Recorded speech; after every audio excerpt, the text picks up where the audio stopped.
Sometime write down on a piece of paper all the worst things that have ever happened to you. Fold it in half, and then turn it up, and then write the best things that have ever happened to you. And if it takes more room on the worst, then you can use the whole side of the page, and then flip it over. And now compare the two lists and watch. You'll be amazed at how many of the best things that have ever happened are the direct or indirect result of the worst things that have ever happened in your life. So verse 39, nothing shall separate us from the love of Christ.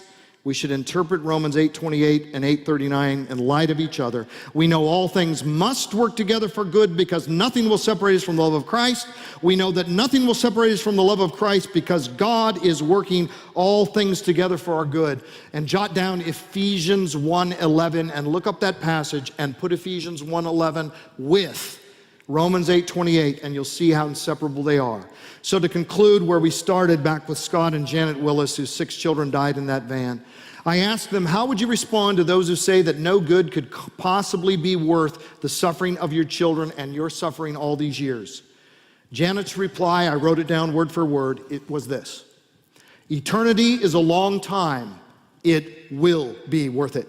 Our children's suffering was brief, and they have the eternal joy of being with God. We and their grandparents have suffered, but our suffering has been small compared to our children's joy. 14 years is a short time. We will be with him and with them forever.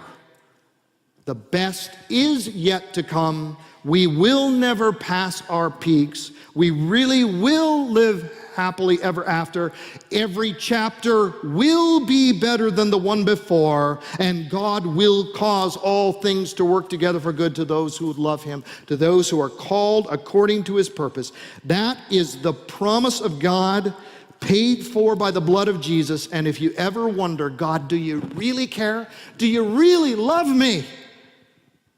Then just imagine him stretching out those scarred hands and saying, look at me. Do these look like the hands of a God who does not care?